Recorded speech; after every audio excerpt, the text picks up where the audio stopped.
What's going on, everybody? Brandon with Strict Vision Athletics here with a very interesting podcast. We're very excited to do this one. Kristoff, how you doing? Up? I'm doing good. How are you? I'm great, man. Never better. Enjoying this, pushing past the technological issues and just on to the fun stuff. It's a slow process, but we'll make it happen. It is, and it's not even close to the most. For those of you guys who haven't been watching the live feeds off and on throughout the last 2 hours, we've been trying to figure out a way to streamline all of our live broadcasts through one platform so that Eli can actually see all the comments from you guys and all the questions that we get as it just goes. So, something new like that often comes with a certain level of difficulty and doesn't work the first time. Challenging at minimum, but it's all right. When we started, and I'm going to go into the background of what it is your role has been through the genesis of this. But when we started this, Jake and I had to repeat the same podcast 3 times in a row. Just from on the second time, I forgot to hit record on the audio. Yeah. It was just stuff like that. Yeah. To where it is a trial and error process getting this to work. And the technology is by far the hardest part. Yes. Now, are you talking about from the cameras that you're using now? Yes. Okay. Yes. Yeah, when we first started it, and it's funny because if I go back even now, we've had 8 podcasts. Yeah.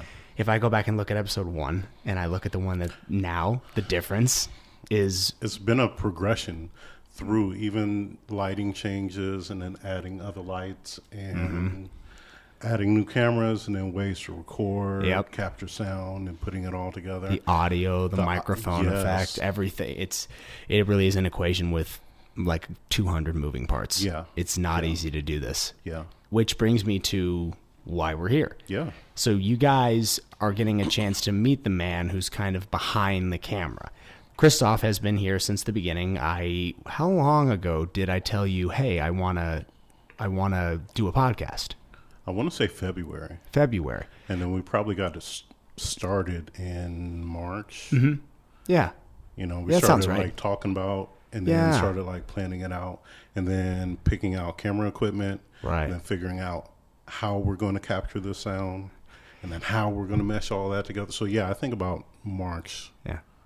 In total casual conversation too. I think I mentioned to you, I'm like, hey, I've been thinking about maybe doing a podcast. And then you told me, you're never going to believe what I'm working on. I'm working on a course on how to teach people how to properly do a podcast. Yeah. And that was, it's just totally fortuitous and worked out outstanding. Because divine intervention is what I call it. Absolutely. It should be that way. And I think that like minds... I have this thing about being on the same wavelength, and those two attract. So I think that the way that I think and how I can help you, and vice versa, it was going to happen eventually. Absolutely.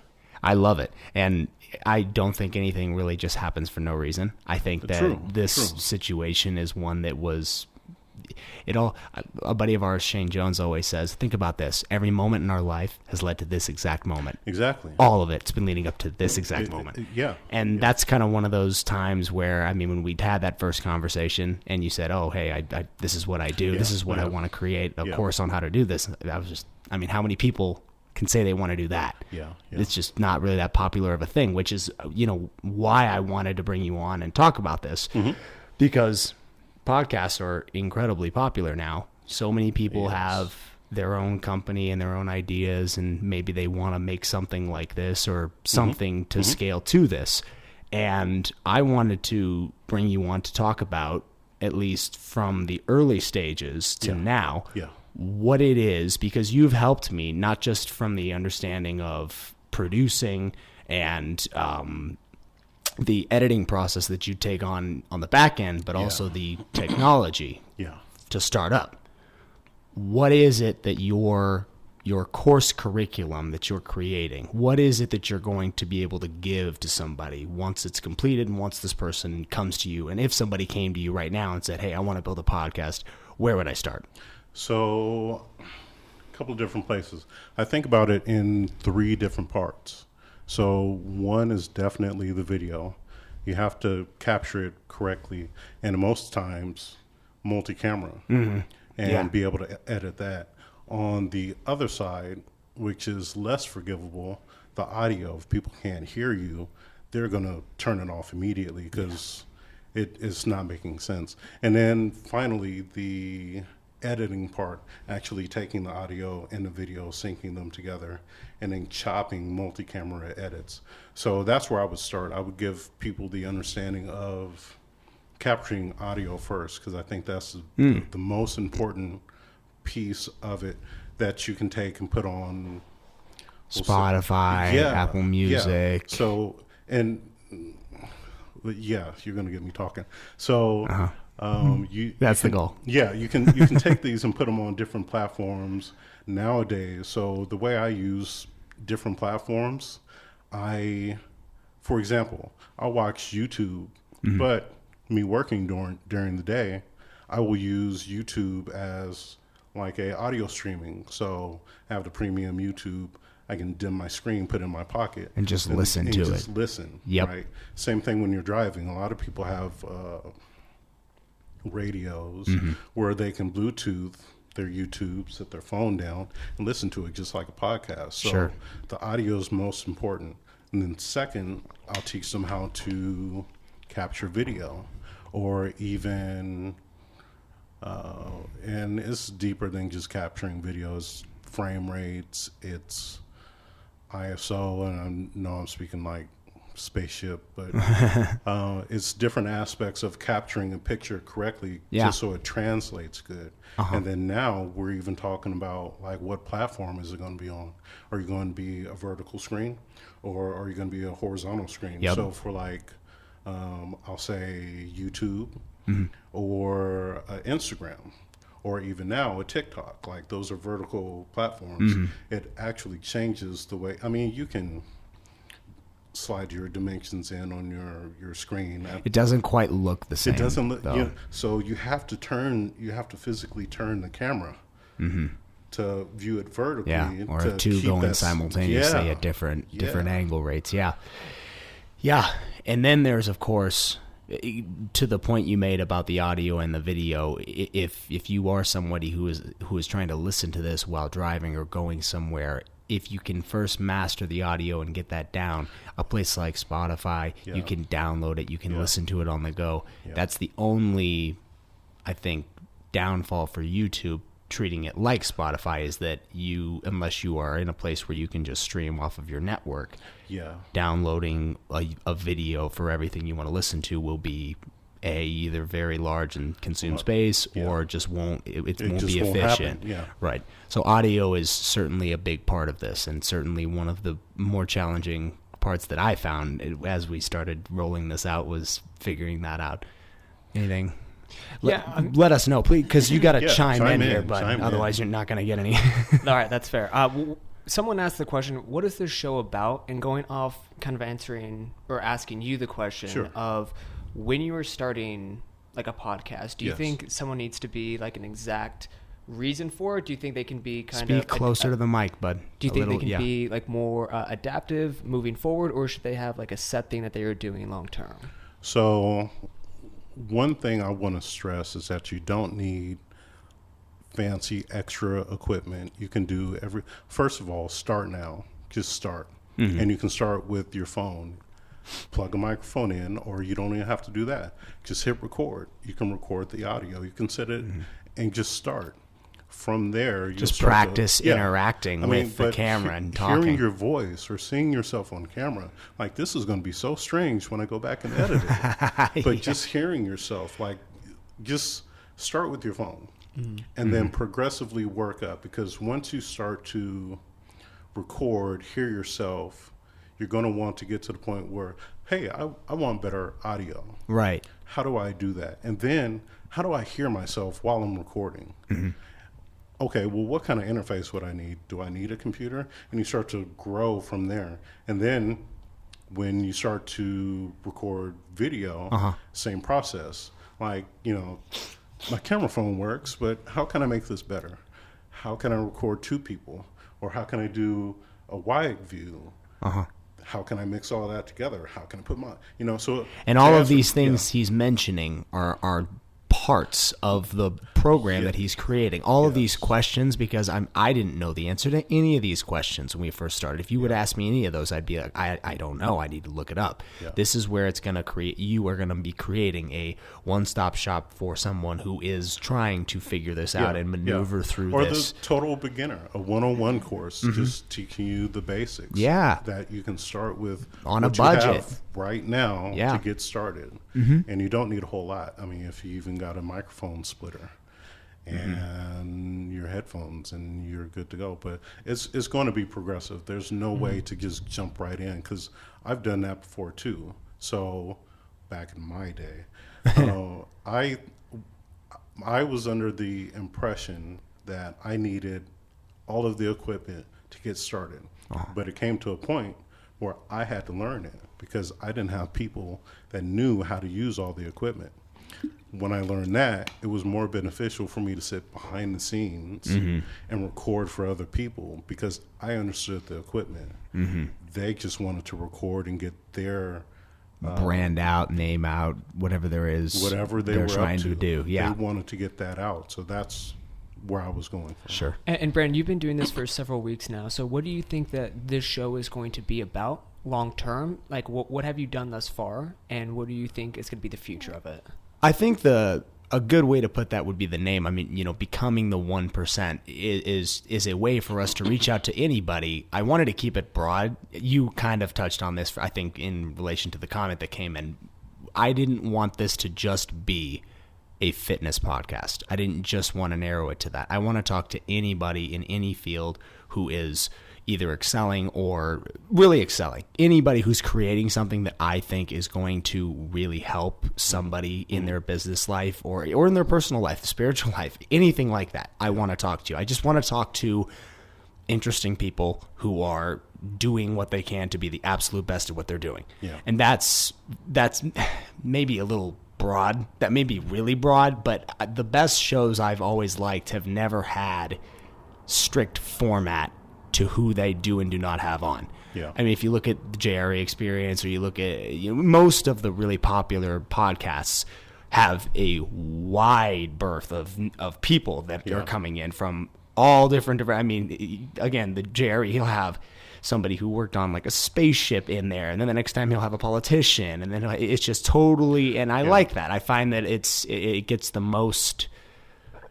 Yeah. It touches on the most subjects and different appeals to the most people and perspectives, and it gives you a way to think about things differently, and even ask different questions that you may not have thought of beforehand.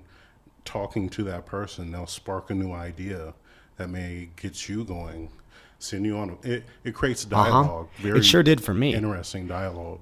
And a podcast on how to create a podcast. It may only appeal to certain ears, but those people, anybody listening or watching right now who's been even tossing around the idea of doing this is locked in. Like, okay, all right, I want to actually listen to this person. I want to maybe reach out to this person, because this guy, again, I cannot stress this enough.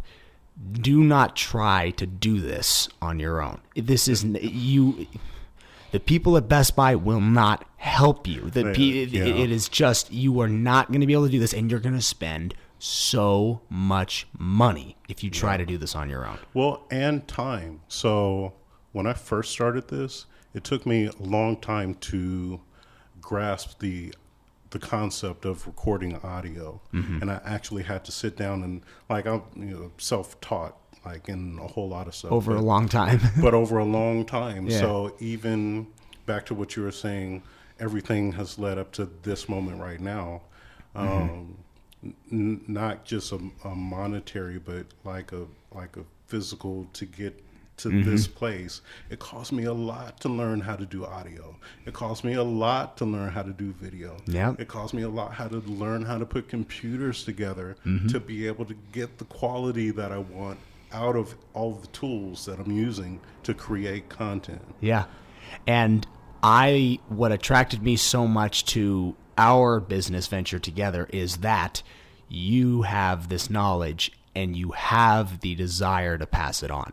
That's something we share. We're in very different fields. We do entirely different lines of work, but that's something that you and I both share. And I think that's probably one of the single best things that somebody who is a professional in their circle can have. Yeah.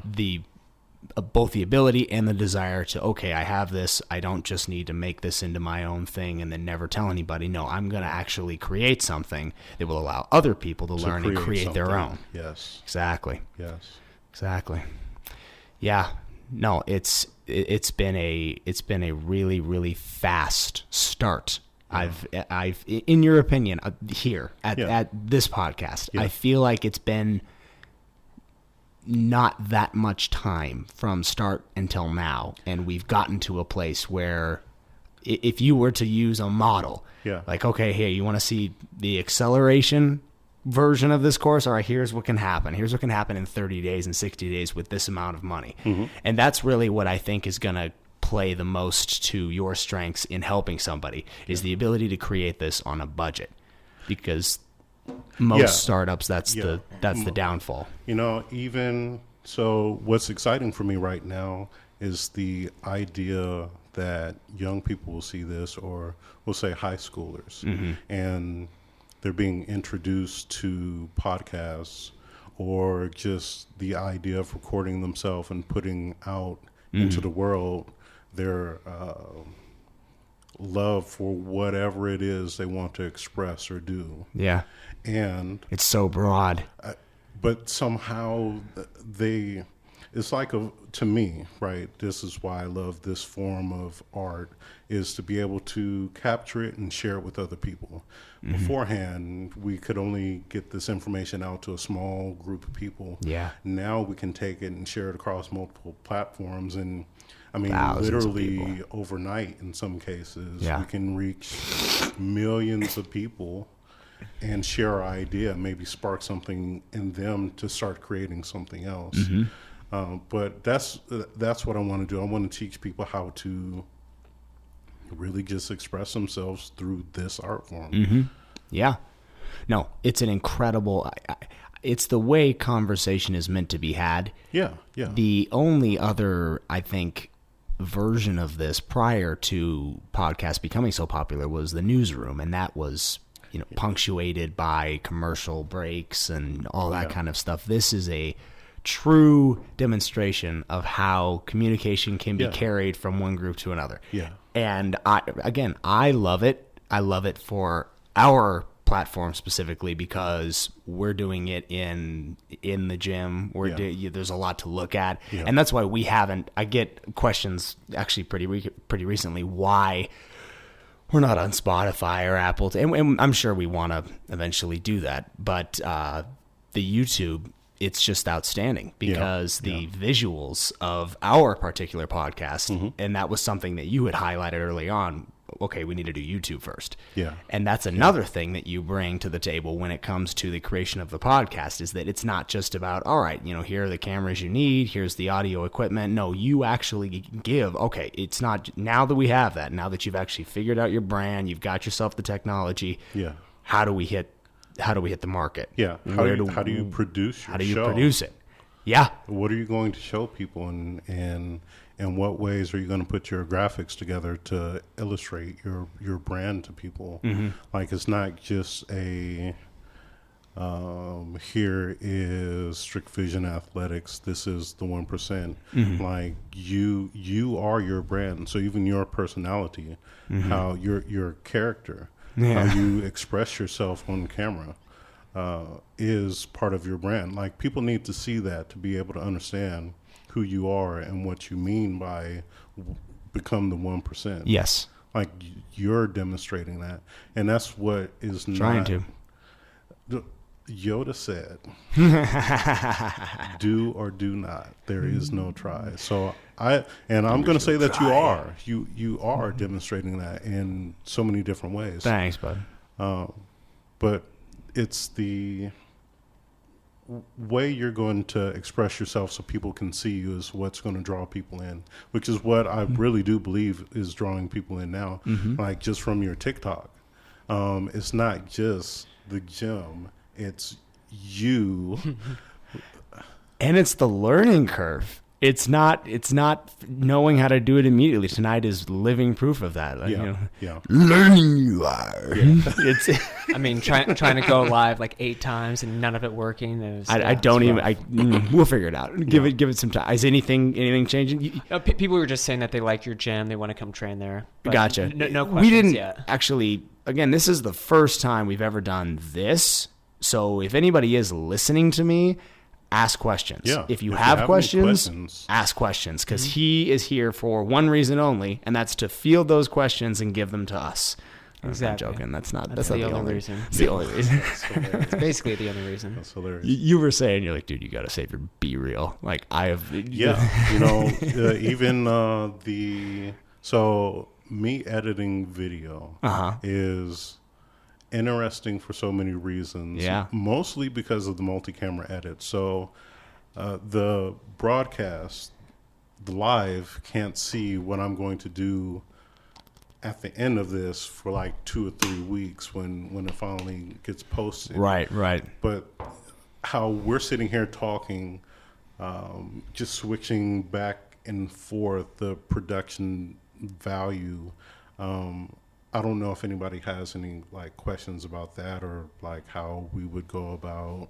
I mean, I have a question. Sure. So, I mean, everyone's going to see this part. Yeah. The hard part is the editing. The hard part is, I mean, at least when it comes to the time aspect, is your job. So could you go into a little more about how much they should be allocating to actually editing the podcast? Because that's kind of that's the main thing that they need to focus on, correct? So, for example, or hiring someone to that's the other thing that hasn't been mentioned yet. That's something that you will, I'm assuming offer as the editing process. Yes. That's by far as technical and as sometimes irritating as this setup is to get going. The hard part and all the time goes into the editing on the back end. So, for example, 1 minute of video could take you an hour or 2 to put together. It just depends on the complexity of the work that you're doing for somebody or how you want to present it. In real time, like how we're talking, it seems to be going by really fast. But when you can press stop and rewind and cut, change the scene, and pull it together and pull something down, and I don't like this, but I'll change the color of it. Like, you've just spent maybe 10 minutes just on deciding colors and where things are going to sit. Now imagine that over an hour just to get one minute of content. So it's the same thing for an hour of content, but it's easier for me with multi-camera where I can switch back and forth. It makes it look interesting. It doesn't have a staleness to it of just one view. It's moving around. And this is to what you had mentioned earlier today about how TikTok is so unique in the transitions that can be created, because it's the same when this conversation is happening. Audiences look at an image that is not moving with a very, very small attention span. They are get me interested or get me out. So having multiple angles, having the capability to switch things up, do transitions, that is going to take somebody's podcast from here to here, because the audience is going to feel so much more interacted with. Yes. And they're also, if someone's watching your podcast as someone who isn't a podcaster yet, you're at the beginning, they have been exposed to actual podcasts with real people behind them producing and editing, and so they expect a certain level of quality. Well, just call it quality. I have a question for you two. So I understand the Instagram editing process only because I can do that on the back end. I can do it in the phone, but I rather record it and then go to my edit and do it that way. You do it on TikTok. What does your process look like for capturing the video? Like, I've never seen, because I think you showed me one, and it was the It is Little so Mermaid. specific. But I love that video. It's just a different process of putting your video together, which I understand, but not from the platform of TikTok? Mm-hmm. Like, how do you?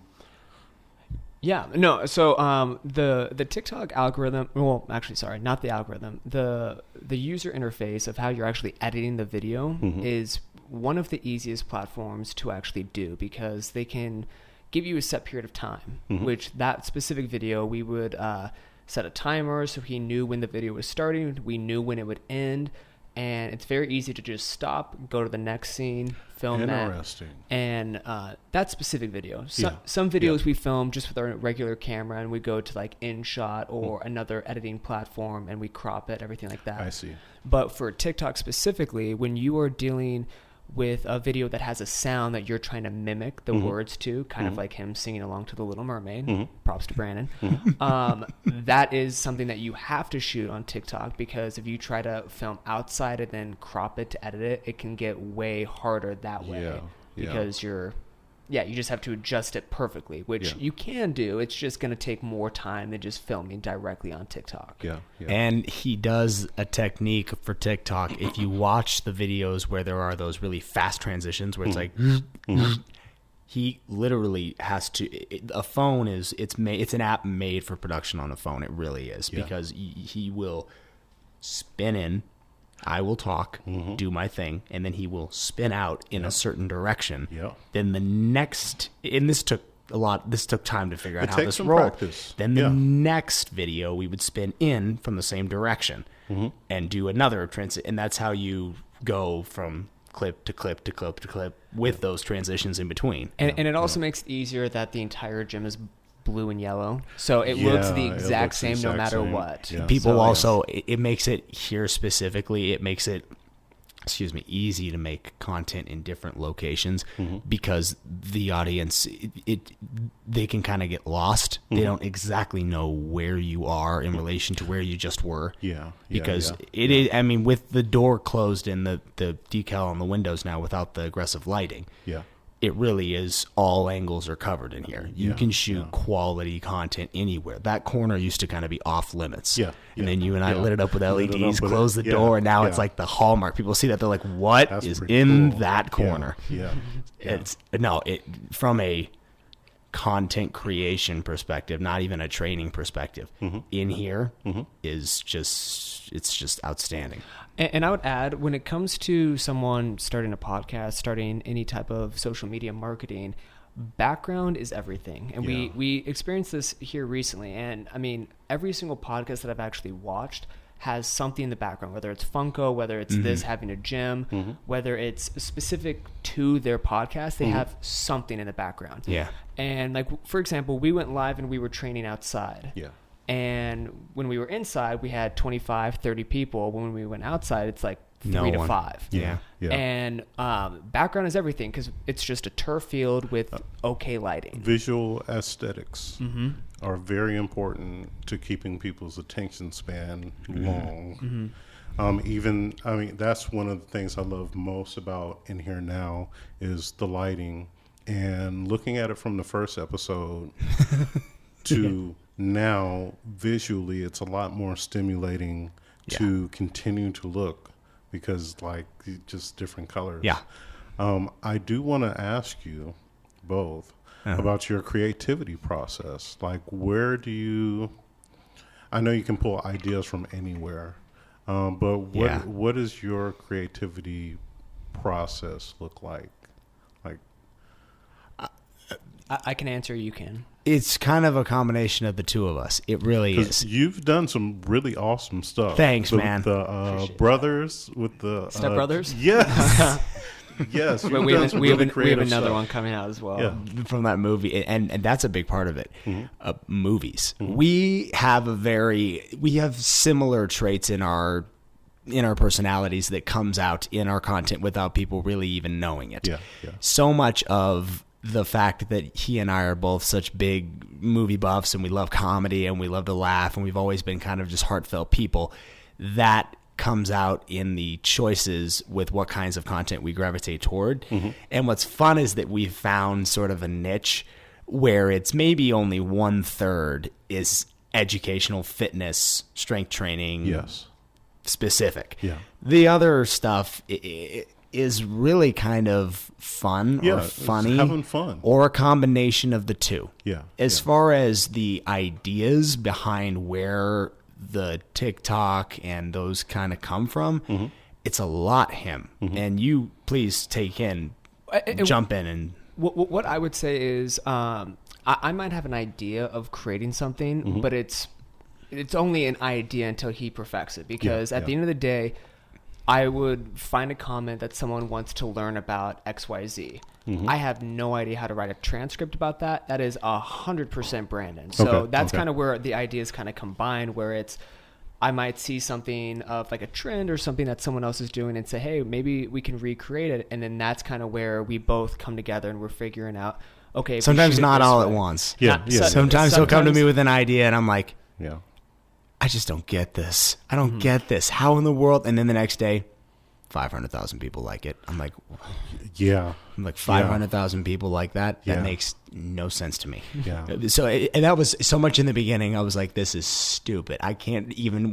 I'm not doing this. It turned out to be gold. Oh yeah. And now I just don't even. Now I have absolutely no judgment whatsoever. I'm like, you tell me any idea at all. I'm like, all right, let's show me what somebody else did, and then we'll just do it. And then they. Yeah, because it's a funny platform. And now he's the one that's taking it a step further, and I'm like, maybe we can pull it back a little bit, and maybe not go that far. But that's I mean, even for people that are looking for ideas to create podcasts, like even if you just started recording and just started asking people, so like, do you have a question?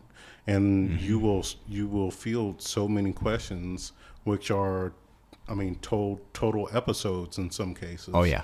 Where you can answer that question or give somebody the demonstration of, like in your case, how to do it correct and not hurt yourself.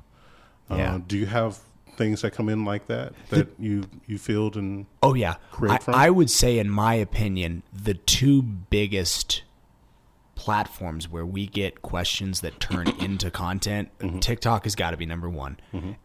TikTok, every time we post something, we get, I mean, on average, maybe 20 comments, would you say?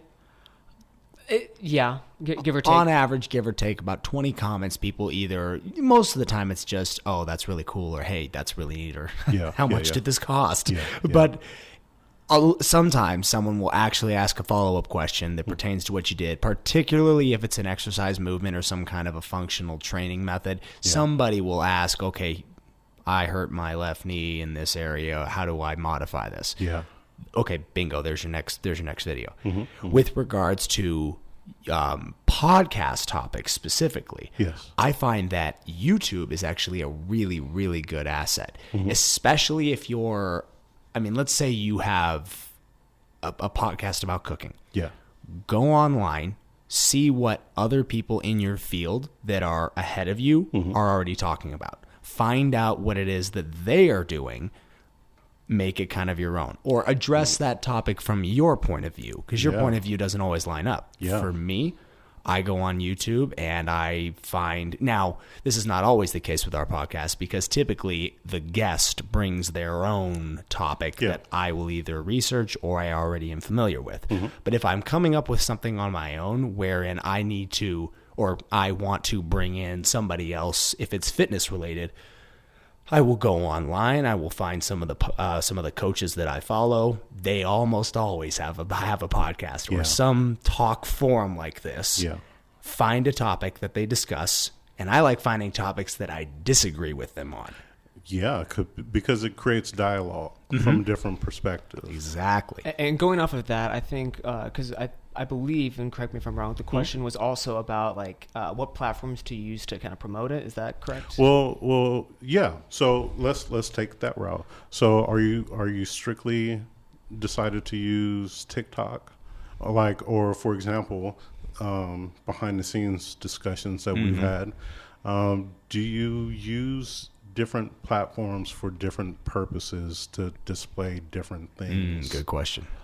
I think we definitely do. I think there's people, and I'm thinking of a specific podcast in mind right now where their entire channel is kind of what we do with the 1 minute, except we do it vertical and they do it, we do it horizontal and they do it vertical. Yeah. So it looks like a normal TikTok and it's just a minute of their discussion, and that's how they're driving traffic to their other platforms. Interesting. That's one way of doing it. Now, they don't create any other... Well, let me rephrase. They create a little bit of like outside of that, but at 90 to 95% is strictly this type of conversational. Yeah. For us, I feel like, let's use Instagram as an example. He does a lot with his in-person clients. He does a lot with educational photos. I mean, you also don't do many photos on TikTok. It's just not as engaging. Yeah. Instagram for us and for our purposes really is the validation platform. For me, I see that as the platform that people go to see, okay, this guy is not just, yes, he's good on TikTok, and they see that we're funny and that we create fun content and that we actually have something to say in the educational realm as well. Yeah. But if you take it over to Instagram, you'll see the story where I post, literally these days, I think I post maybe 2 stories an hour. Yeah. So it's always up. It's always popping during the week while I'm training, because when I'm training, well, 5 seconds here, 2 seconds here, 3 seconds, there's your story content. And that shows that there are actual people in here making real results, getting real progress. And that interests people, I would say, even more than just seeing your fun content. They actually like to see, okay, this is really the work doing something done in here. I mean, you have an endless stream of content in that your clients will come here and make progress from where they started at, and it's good that other people can see it, because one thing, it does inspire people to get up and move. Like, that's one thing, especially if they can see progress, and not to have it be a competition thing, but there's always that person saying, I can do that, or I can do that better, and then it kind of inspires them to get moving or give you a call. Yeah. It's also free promotion. Oh, yeah. It's great marketing. And 2 things. The clients have told me they like having that sense of community. And that's a big thing I would stress for people making their podcast. That needs to be one of your goals. You need to create a community around your brand that you are promoting through this podcast. Yes. Your people need to feel like your people. They need to feel like people like to be recognized. Well, people like find your tribe. Yeah. And people like to be recognized. People like to be seen. Hey, you train with that guy in his garage with all the weird colors on the wall. People like to be seen, especially if it's exercise related. That I've noticed. People, because not even falsely, like justifiably, it is a sense of accomplishment to come and train here. Yeah, it is not easy. None of my clients have it easy when they come in here, no matter who they are. 400 pounds, out of shape, diabetic, triathlete. It doesn't matter. Wherever you are on that scape, you're coming in here, you're going to put in real work. Some of my hardest hitters in here are guys who fit that diabetic profile. Somebody who's entirely out of shape, has been out of shape for their whole life, but they're in here to bust, and they're in here to do hard work right from the gate. And that is, I think, very encouraging and motivating to other people who are watching your content. And that's another thing I would encourage people who are making a podcast, is to continuously look at your followers as your people, even if they aren't either subscribing to you, or if they aren't, because they will, and they're there. You don't see them, and they may not actually interact with you, but I've had people who have hit me up. Hey, I've looked at your stuff. I've followed you for a year now. Well, I never knew this person existed. He's never messaged me or said hi, or I just didn't know. Those people are out there, and they are being fostered. You are teaching them, you are showing them, you are explaining things to them, whatever it is, cooking channel, fitness channel, it doesn't matter. Whatever you do, continue to do it, and do it to the best, and treat everybody with the same respect that you treat the people who are paying for whatever it is your premium product is. So to that point, and in making podcasts, we do have to address trolls and believing in yourself to create your product or your brand, or just express yourself the way that you want to express yourself. And I'm not going to cuss, but really not give a F about what anybody else is thinking or saying about you. We run into a couple of those every once in a while, don't we? So how do you deal with trolls? Because I know they're there, and I know they say, go for that's it, not correct. You don't do it that way. Oh, they say so much worse than that. Trust me. So whenever we get comments that are, there's some people that just want to be negative to be negative. Yeah. And that's kind of, I feel like that fits that profile. Hurt people. Mm-hmm. They want a reaction. They want you to respond in a way or not a way. And there's some people that may come across that way, but they are genuinely asking a question. So what I always try to do is either one, be overly kind and be like, oh, I hope you have a great day. Mm-hmm. Completely kind of, now they are the ones that look like really a-holes. Yeah. So it's really, or I'll make a very sarcastic comment right back, like, do you feel better now? Like, has your day now accomplished? Would you like to follow up, or just leave the negative comment where it's at? Yeah. Exactly. Or I'll be like, don't you follow me, ...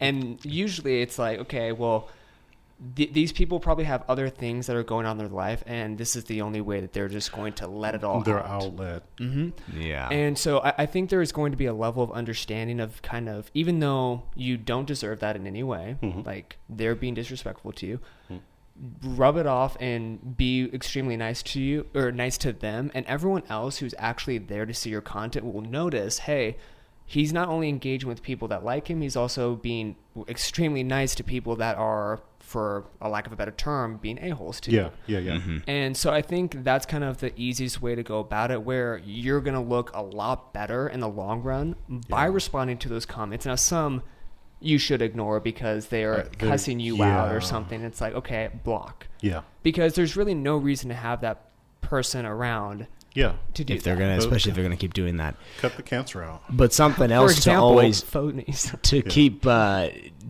to keep in mind though, negative comments and positive comments are still comments in the eyes of the algorithm. Yeah. And if somebody comments on your stuff in a negative way, it's still gonna boost whatever that particular item is. Yeah. So do you cut them out, or it would have to be.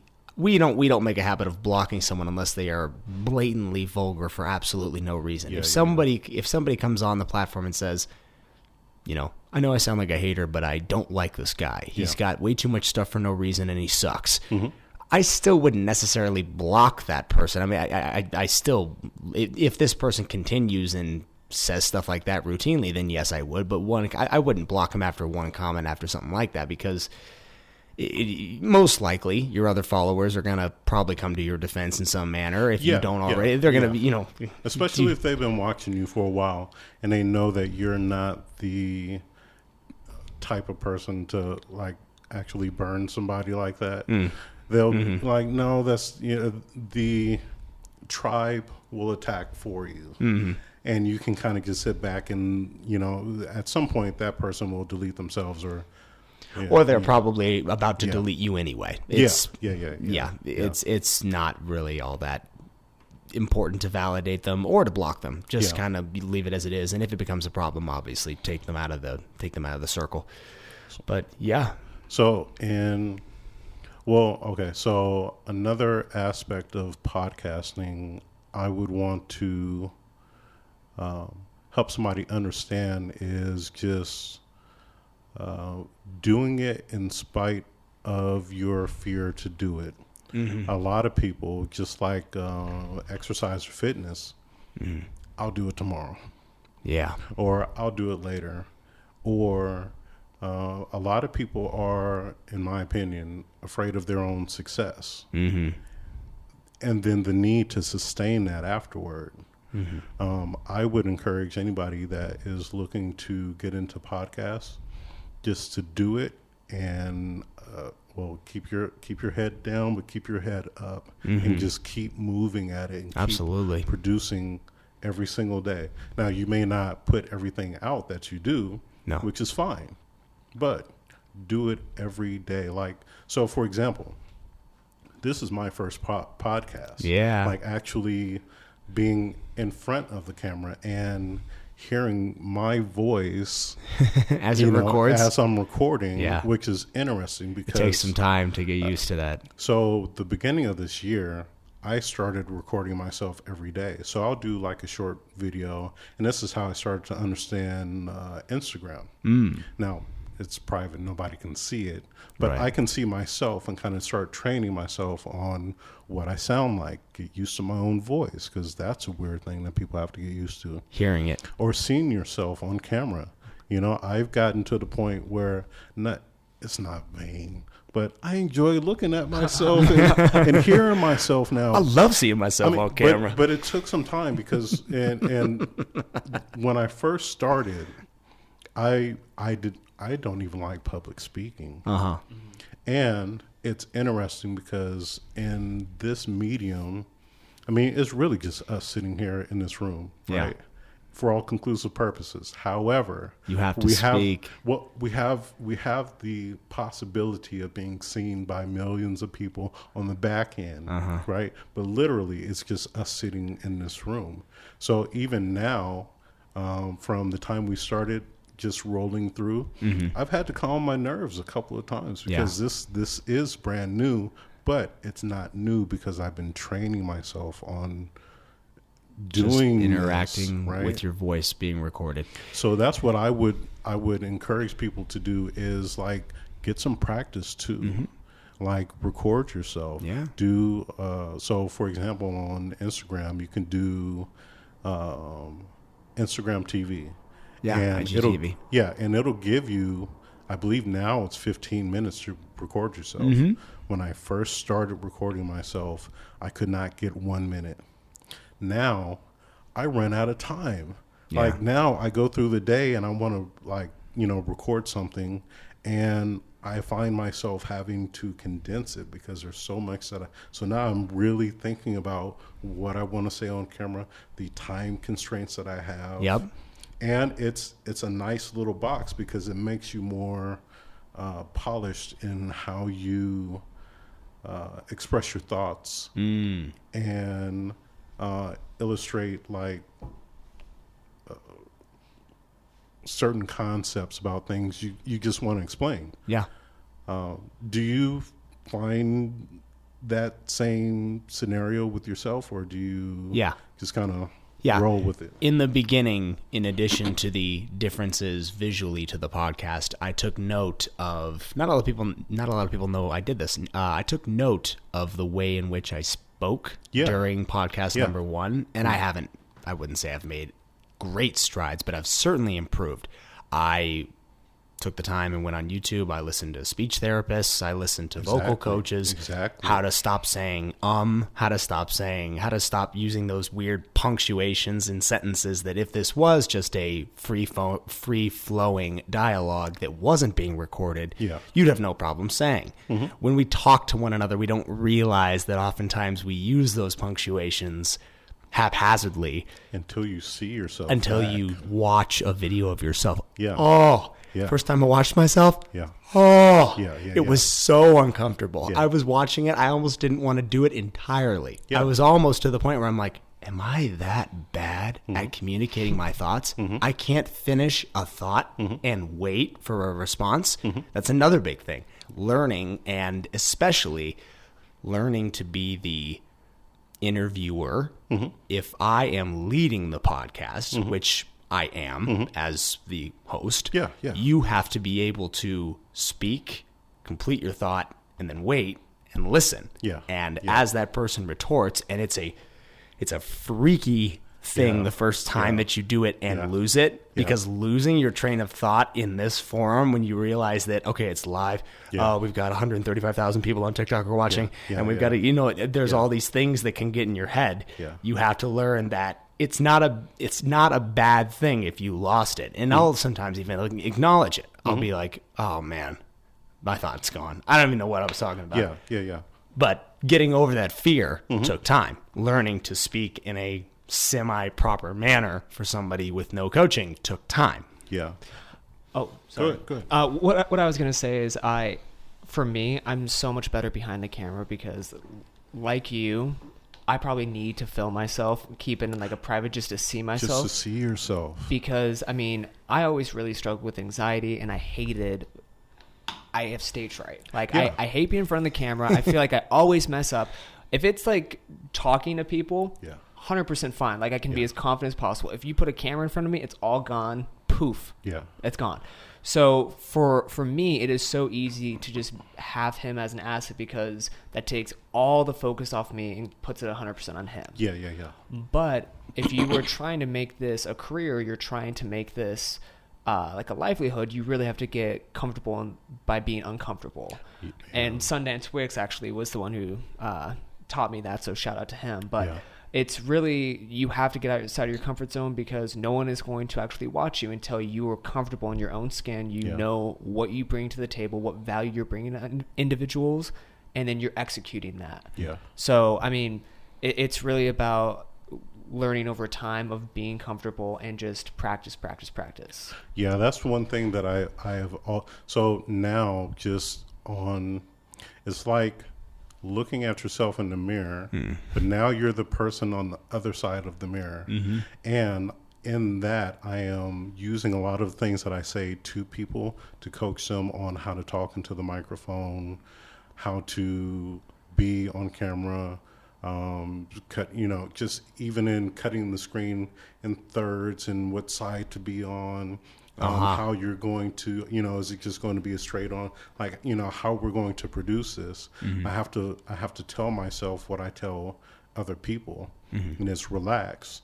To be comfortable is to be confident. So get comfortable. Like, and even, to your point, like the stage fright or I despise public speaking, but that's exactly what I'm doing right now. Mm-hmm. I just have to forget that the cameras are there. Yeah. And focus on the person that I'm having a conversation with. It's just that I can hear myself really good now. And later I get to sync it all together and actually watch my performance because that's exactly what I've been doing with you two. Well, especially you and whoever's sitting right here. But not in a judging aspect, but how can we make this better? Mm-hmm. Is it another angle that we can use? Is it like different settings that we can pick? Like, even better chairs, just different things that we can incorporate into the production to, make it better. Mm-hmm. Expounding on it, if you will. Yeah. And that's something that I think you really do bring to the table for what it is that you're selling for somebody who's trying to do a podcast. Again, I want to kind of go back to our original point and land there. Yeah. If this is something that people out there are trying to do, if they are trying to build this, you are the man to see about this from start to finish. It is really, really hard to do this by yourself as a novice. Yeah. There is a overwhelming amount of information on YouTube around this, and that's not always a good thing. Too much information will not always help you. And in this case, knowing exactly what technology to get, exactly how to create and how to promote your brand, and ultimately how to monetize from your brand. Yeah. Those are all conversations that people trying to do this should have with you after they see this. We will put your contact information on everything we post. I want you guys to make sure that you understand this is a guy who can really, really help you catapult this and shave the amount of time that it will take to get this off the ground if this is something you want to do. Yeah. Strict Vision Athletics, I did not ever see a podcast, and now we have one, and we have one in a matter of months that most companies would take years to get to the point where they have what we have going on after such a short amount of time. Yeah. I think, guys, we stop it there. This was great. This was pretty awesome. I would actually. Cool, right? How'd you feel? It feels really good. Hey, happy birthday! Is it time? Almost. It's 7 almost minutes. There. 7 minutes. 7 minutes. Yeah. So thank you. Yeah, man. Thank you. Awesome. Very cool. Yeah. So, yeah, this is the part where I crop it. Well, no. So always at this part when I'm watching the podcast, and I know we're still streaming, but when I'm watching the podcast, getting ready to end the podcast, the transition to the end, you do that really good. Yeah. But I knew when I was sitting here, I was going to be like, well,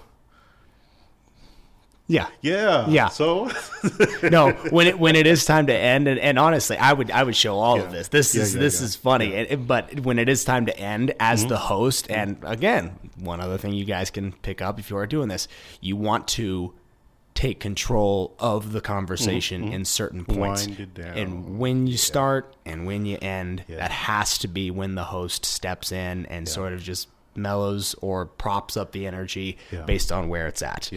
Guys, thank you so much for watching. Again, this was awesome. Kristoff, thanks for coming on. I'm the captain. Yeah. I just say I'm the captain. Thank you guys so much for tuning into this episode of the podcast. If you guys like our content and you want to see more of it, click the subscribe button down below, or as always, you can follow us on any of our other social media platforms. Stay fit, you guys, stay healthy, and become the 1%.